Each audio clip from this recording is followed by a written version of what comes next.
Alhamdulillah, it's my pleasure today to welcome Sister Amina Khan to the studio, who will, inshallah, share with us her amazing story as to how she came to Islam and the fold of Ahlul Bayt, peace and blessing be upon them. A truly amazing story which I'm sure you'll all find out in due course, inshallah. So make sure you keep watching. As always, I would like to welcome you to the studio on behalf of all of our viewers. Sister Amina, thank you very much for coming in. I know that you don't actually live here in London. Assalamu alaikum. Wa alaikum assalam wa rahmatullahi wa barakatuh. Yes. Okay, so let's start. As always, alhamdulillah, I know that sometimes you've had an opportunity to watch some of the shows, so you've had an idea of normally what we do, and we like to start from pretty much the genesis of your life, from where the very earliest years, formative years of your life, inshallah. So presumably you were born here in the UK. I was born in the UK, but for the first 4 or 5 years of my life, my family and I lived in the Isle of Man. My father was Manxman, and they were a Christian family. They were C of E by choice. Church of England? Yes.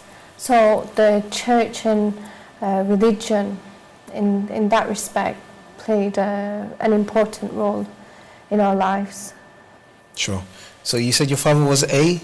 Manxman. That means he came from the Isle of Man. Ah, okay. Yeah. Apologies. Sorry, I thought it was some religious title. Okay. So you were Church of England, and you remember, I guess, in these early years, going to church and so on and so forth. Yeah. I mean, what did it entail? Was it just simply going to church on a Sunday, or? Well, for most of us, it was going to church on a Sunday. For my father, it was very religious, actually. He would go twice on a Sunday, and he'd sort of make time during his working day as well to read the Bible. And then later on, he became more involved in the church, and also we as children were encouraged to become more involved. My older brothers, one of them was an altar boy, then he was a choir boy, and later on I became a member of the choir as well. Okay, interesting. And you mentioned that you were in the Isle of Man up until the age of about 4 or 5. Yeah. Do you actually know why you decided as a family to move away? It was for medical reasons on my part, because we could get better treatment and specialist help here in the UK rather than being on a small island. Sure. Because I have problems with my heart. And it was felt that it was a good idea anyway. My father was working on the UK mainland as a lorry driver. So for him it was easier as well, rather than going back and forth on a ferry. Sure. Yeah. So how many brothers, you mentioned your older brothers, how many of you were there in total? Well, there were 3 older brothers. An older brother, I mean, the oldest was 18 years older than me. Wow. There would have been an older sister, although she died of leukemia when she was very young. And then I have a younger sister by 2 years. So in total we were 6. Okay. Yeah. Okay. And you've mentioned a lot about your father. What about your mother? I mean, was she quite religious as well, or less so? She was sort of not into organised religion, but she sort of, for the sake of family and being cohesive, and also it's better when you have children that both parents are of a similar mindset rather than one varying. Her sort of religion was more like more instinctive, more to do with nature rather than to do with a church and laws and dogma. Sure. Yeah. So was it a case, as just thinking about some members of my family, for example, where they'd say, they believe in God, they believe in the, a supreme being, they believe in the concept of a God, but they wouldn't necessarily affiliate themselves to any particular religion. That's right. Yeah. Okay.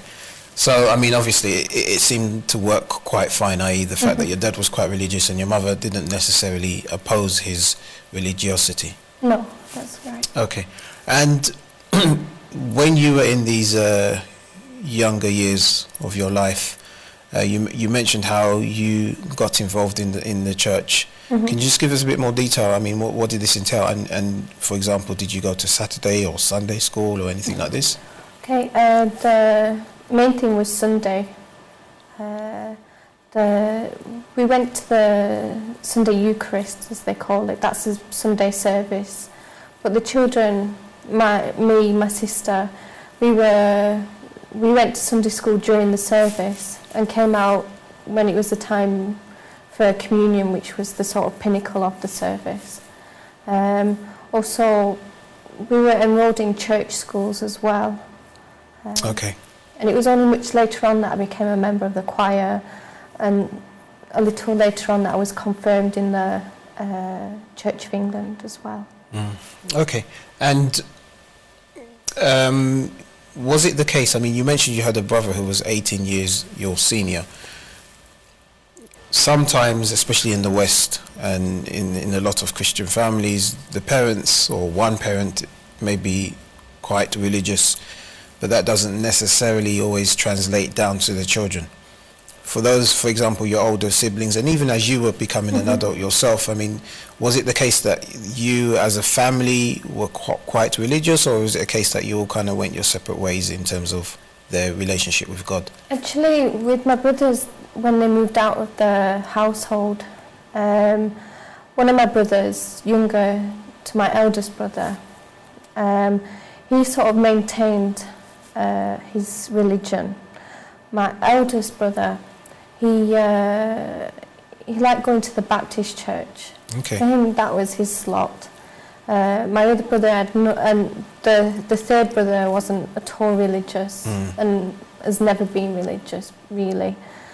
But with our setup with my sister and me and my mum and dad, it was my father actually that left the Church of England when I was about 10, I suppose, because he couldn't get on with the sort of what he saw as the hypocrisy, that he was this working class man and he was going to this church and the vicars were sort of in comfortable positions and not having to struggle, and yet they couldn't see that their own parishioners were in struggles sort of financially, or and he didn't like the way that the vicars themselves would sort of answer his questions with sort of they're there now, and there was no real, I suppose their Christianity was Sunday service and sort of platitudes rather than real concrete help. Sure, Yeah. sure. So, I mean, I guess what you're saying is a priest is not just a priest, he's almost like a social worker to the community, and maybe that particular facet was missing. He felt that way, and he felt that he was being, he felt that some of the clergy at that time were sort of not looking down upon the parishioners, but sort of treating them like children. Sure. And also my father, it got to a point where he was like, well, you know, I'll find my own way. And so that's what he decided himself. Fair enough. How did that impact on you? I mean, because he was obviously a great influence in your lives in terms of your participation in the church. When he decided to move away, to back off, if you like, I mean, how did that impact on you and your siblings? Well, me and my sister, we still remain going to church for about 2 years. And my mother did come and join us as well, but then she stopped going. But when I was 12, that's when I started to question the whole of the business of Christianity itself. Okay. So you and your sister continued to go to the church. Just going back to your dad for a second, what did he then do? I mean, he decided to find his own way. Did he find his own way into another church, another kind of sect, Christian sect, or was it just a case that religion became something personal to him? No, the religion did become something personal to him. He sort of became more akin to my mother's way of thinking. although she hadn't done anything Sure. to sway him that way. It was just more, you know, I can do it on my own. Why do I have to go on a Sunday and worship a God on a Sunday, you know, when I can do it on my own and around myself. He at that point in his life, he was a gardener, and he liked being with nature, and he kept some livestock as well. Okay. So that's how he sort of found God and things through creation and nature, rather than going to a drafty building. Sure. And just sort of singing a few hymns on a Sunday morning. Sure. Yeah. Drafty building, yes, that Yeah. brings back a lot of memories. It was always very cold. You used to keep your coat on. So you were saying that at the age of 12, you yourself began to question the whole setup, if you like. And what conclusions did you draw? I think it was before I was 12, like when I was being prepared for confirmation by the clergy. I kept asking questions like, look, if this is one universal Catholic Church, why is the Church of England only present in England, in Scotland, but in Africa, but nowhere else? Why are there so many different sects of Christianity, with Catholics believing, you know, in one thing, but yet you split from them, and then you have Methodists? And then I sort of quite serious questions on dogma and some of the sort of something to do with the Nicene Creed, which was formulated in 325. For instance, like, who decided that Jesus was man? And later on I found out it was the Council of Nicaea that had voted that Jesus was just man and also God. And Sure. so it was quite deep questions, and I get, you shouldn't be asking these questions. They're a matter of faith, and also, you know, if you keep asking these questions, you won't be confirmed by the bishop. And so it was sort of debated among them whether I should be confirmed. Really? Yeah, and then also with my checkups I had to have in London. And there was one time when there was a Muslim woman, probably from the Arabian Peninsula, and she was in full niqab. And you could only see her eyes, and my father was sort of, you see this woman, you'll be like her in about 10 years, in 20 years' time. And so I was like, okay, fine. He was always saying daft things like this. Then a few months after, one of my older brothers had joined the army, and he came back from Turkey, and my sister got jewellery, and I got prayer mats. You got prayer mats. Really? And he was like, oh yeah, Dad said you'll need these, so you might as well have them. And I was like, wow.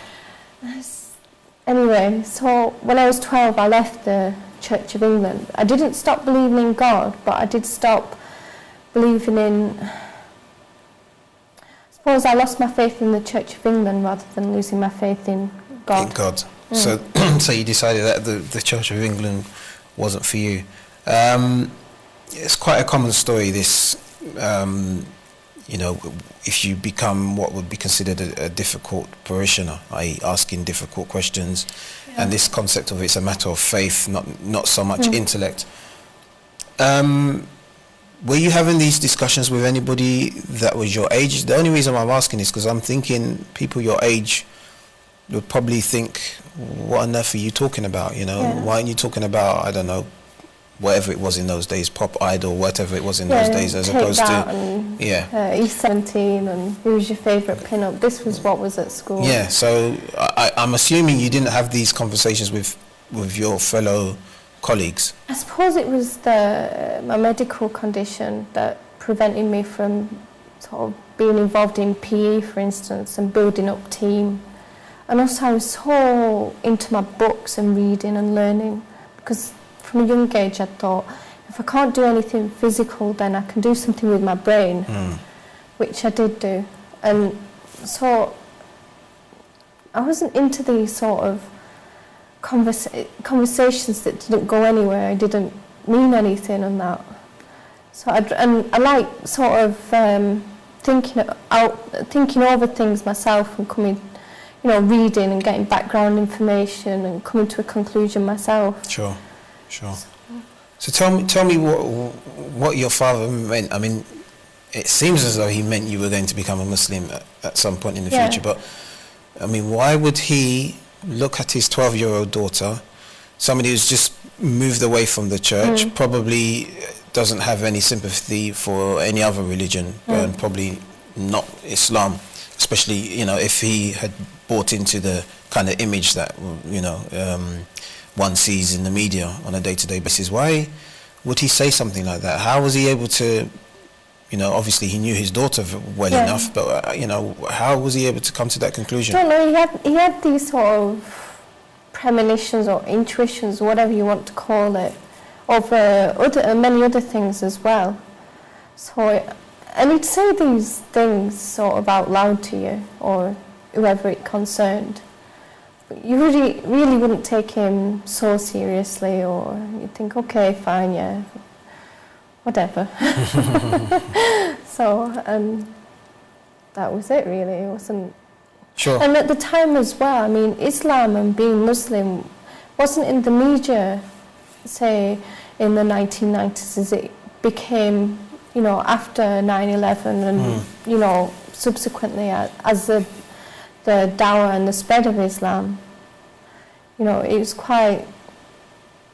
Islam was sort of a religion where, as far as the people who I live with were concerned, it's like, oh, it's to do with the Pakistanis, you know, in such a part of Accrington, such a part of Blackburn. So it was seen as an ethnic religion for a particular ethnic group. Yeah, well, the main sort of people that were Muslims were either from India or from Pakistan. Sure. In our area, I suppose if we'd have come across Arabs or that, we'd have said, oh, it's from Arabs. And but there were no Arabs in Lancashire. So tell me, so what happened then when you decided that the Church of England wasn't quite for you? Did you actually have your confirmation? I had my confirmation when I was 10. Oh, okay. Actually, my dad had the premonition when I was 9. So, but when I was 12, I made up my own mind. Sort of, there's no point in me going to church when I don't believe what they're saying. And then I come to the conclusion, I'll either come back or I won't come back, or I'll find something different. But I wasn't, for about a year after, I wasn't actively seeking out anything else. So what did you do? I mean, because presumably there was this vacuum. You know, you'd spent the best part of your life up until that point being involved with the church. You know, your dad a few years ago has pulled away, and now you are doing the same thing. Presumably, I'm guessing maybe your sister followed suit as well. Oh, she'd done it actually before me, so it was just me at one point going on my own to church. Sure. So presumably there must have been this vacuum. I mean, as you said, you know, the church played a very important role in your life, and so, I mean, how did you fill that gap? Did you then just, you know, do what other teenagers did and, you know, stuck the posters up on the wall, or was it just a case of reading on your own? I mean, how did you... I sort of got stuck into my music and studying music mainly. I used to play the piano. Okay. And also just getting stuck into reading, and I was studying, I was at school, so... Sure. So you had enough. Yeah, and so I wasn't sort of seeking anything else. But then gradually I needed to fill something. So I thought, okay, I'll go to the local Catholic church and see what that's like. Okay. Yeah. And how old were you when this was, when you started going there? This was when I was about 14. Okay, so after a couple of years of, you know, so you decided to go to the Catholic church. Yeah. And the result was? Well, then I was received into the Catholic church when I was 15. When you say received? Well, they say received, it's like being reconfirmed again. Right. Into the Catholic church. Right. So, and I studied the dogma and doctrines and things, and at that time it was sort of, there seemed to be more, although there were more rules, it seemed more structured, I suppose, and I think that was what I was after at that point. Sure. And all of the questions that you were, that you had previously, were they still there? Were these questions that you posed to the Catholic bishops as well, or not really? Was it just the fact that you had this structural, or there's more structured religion, that, you know, that the questions kind of took a back seat? The questions did take a back seat for several years. The thing was, it wasn't just the structure. I did feel sort of I was doing the right thing in the eyes of God to become a Catholic. And the thing for me was that if I was doing something that I felt I was sort of being called to do, then that's what I should do, regardless of whether people were happy about it or not happy about it. And were people, well, what was people's reaction? Well, my sort of friends of my peer group weren't happy about it. You know, like the friends I had were leading different lives, I suppose. And they were saying things, oh, you know, if you get pregnant and you can't have an abortion, or, you know, if you're with your boyfriend you can't use contraception, and things like this. And I was like, well, why would you need to be using it? You shouldn't even be doing these things. Sure. So it was quite, and it was sort of, well, why do you want to be a Catholic then? Sort of, well, this is the right thing for me to do. And, so they couldn't understand that concept. Sure. What about your family? My mother was sort of, she didn't like it, but she settled with it. You know, it was like, oh, if you want to do it, then fine, do it. But I'm not interested. And my dad wasn't bothered. And your mum's displeasure, was it because it was Christianity again, or because it was organised religion? Whereas, you know, she had this more kind of, don't know what the right term is, but her way of looking at things was, you know, it's more internal, if you like. No, her family background was like, family were, I mean, her father and grandfathers and that, they were from the Orange Lodge tradition. And if you have any history of Northern Ireland and Scotland, there was a big enmity between the Orange Lodge and Catholics. Right, of course. So that was her background. That makes sense. Yeah. Okay. So, but of course, your mother wasn't going to stand in your way. No. Okay. So. And again, was this something you did on your own? I'm assuming now your younger sister, had probably found her own way in life, if you like. Yeah, she did. She totally went off religion, completely, to the point of atheism. Whereas I sort of, no, there's still something there. And, yeah. Okay. So what were your experiences? I mean, did you feel at peace with yourself once you became a Catholic, and did you get yourself integrated within the activities of the church and further afield? Concerning being integrated with the church, yes, and very quickly. I knew the priest quite well, and sort of I ended up helping him out a few weeks later, and then ongoing for the next few years with parish duties, along with my college work and my school work before. So we do things like setting up the church and everything on Saturdays, ready for Sunday, for Easter services and Christmas. We do, you know, that was a week-long job that you were setting up for. Also seeing parishioners, so I was doing parish work as well. And on Sundays as well I was working. So I'd work weekends for the priest and in the parish as well. Okay. Yeah. Brilliant. And so what happened? I mean, how long did you stay with the church for? Was this something that, and did you find yourself pull away as you got older, or was it a case that you got even more involved? Well, you'd said in your last question about did you have a feeling of peace and things.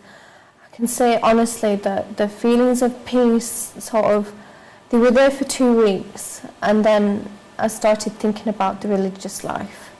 And this was when I was 15. And then I thought, right, my mother said that becoming a Catholic was a phase, but now me thinking about becoming a nun, now this definitely is a phase.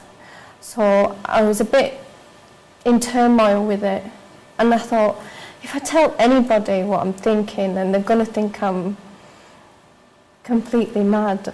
So if it's just a phase, it'll go away, it'll be fine. So I'll just get on with my, day-to-day things, my school, my, working in the parish, and it should go away. So it didn't go away, actually. There's an advert in one of the Catholic newspapers about trying the religious vocation. But I was too young at that time. You had to be over 16 to apply for it. But I did write to the abbess. She was a Benedictine abbess. They're enclosed usually, meaning that they don't go out to work. Right. And she gave me, and I told her everything, and she gave me a lot of good words of encouragement and support. And then, actually, it was a few months later, and I went on pilgrimage to one of the English shrines. This is situated in Norfolk. Okay. And I remember the people with me from the parish, and they were saying, "Oh, did you ever think about religious life when you were growing up, when you were a teenager?" And no, I never thought of anything like that. "Did you ever think about becoming a priest?" No, I didn't think of becoming about that either. No, I always thought I was going to get married, and this was how the conversation was. And then they turned to me and said, "Oh, we've got hope in Elaine," that was my original name, Elena, and they said, "We've got hope in Elena, haven't we? She could be a nun." And I thought they'd read my face or read my mind or something, and I went, just crimson.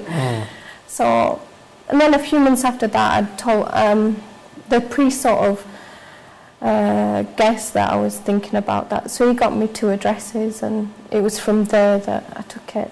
Okay, brilliant. So we can find out a bit more about the process of becoming a nun and what this entailed, inshallah, after the break. We're due for a break now. Make sure you join us after the break for the continuation of this very interesting story, inshallah. See you soon. Assalamu alaikum.